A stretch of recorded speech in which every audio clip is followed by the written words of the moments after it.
From YSR Congress Party and our leader YS Jagan Mohan Reddy, we support this bill subject to the amendments. We urge the House to consider this bill. We support it. Thank you. Thank you. Honorable Shri Subhashish Khuntia ji. Thank you. Thank you. Honorable Shri Subhashish Khuntia ji. जय जगन्नाथ। माननीय अध्यक्ष महोदय, सबसे पहले एक national खिलाड़ी को राष्ट्रीय खेल प्रशासन बिल 2025 और राष्ट्रीय डोपिंग रोधी बिल 2025 पर बोलने का मौका देने के लिए मैं आपका आभार व्यक्त करता हूं। माननीय अध्यक्ष महोदय, इन दोनों बिल में कुछ कॉमन चिंताएं भी है। सबसे बड़ी चिंता अत्यधिक केंद्रीकरण की है। Sports regulatory board of India और नेशनल एंटी डोपिंग एजेंसी तथा डिसिप्लिनरी पैनल्स की शक्तियां सेंट्रलाइज्ड होती देख रही है। इससे राज्यों की भूमिका सीमित हो सकती है, जो संविधान के अनुच्छेद 246 के अनुसार भारत के फेडरल स्ट्रक्चर के अनुकूल नहीं है सर।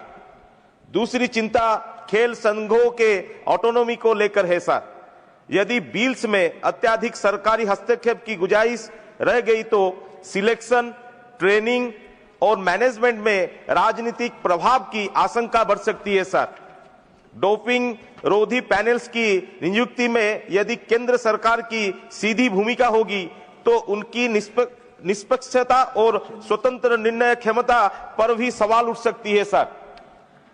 तीसरी कमी दोनों बिल्स में ग्रास रूट स्तर की लेकर दिखाई देती है।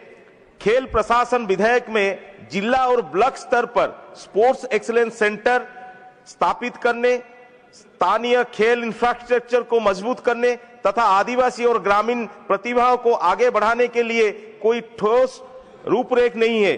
साथ ही आजकल बढ़ते जुआ और सट्टेबाजी का सीधा असर खिलाड़ियों पर पड़ रहा है, जो कई बार डोपिंग जैसे गलत रास्ते की ओर ढकेल देते हैं। इसे रोकने की कोई स्पष्ट दृष्टि नहीं है सर। इन विधेयकों में खिलाड़ियों के लिए एजुकेशन, अवेयरनेस और रिहैबिलिटेशन जैसे मानवीय पहलुओं के नजरअंदाज किया गया है सर। माननीय अध्यक्ष महोदय, मैं इस अवसर पर उड़ीसा के उदाहरण को सामने लेना चाहूंगा, जहां हमारे प्रिय नेता और पूर्व मुख्यमंत्री श्री नवीन पटनायक जी के नेतृत्व में खेलों को लेकर एक एग्जाम्पलरी मॉडल तैयार किया गया। 2017 वर्ष में जब अन्य राज्यों ने एशियन एथलेटिक चैंपियनशिप आयोजित करने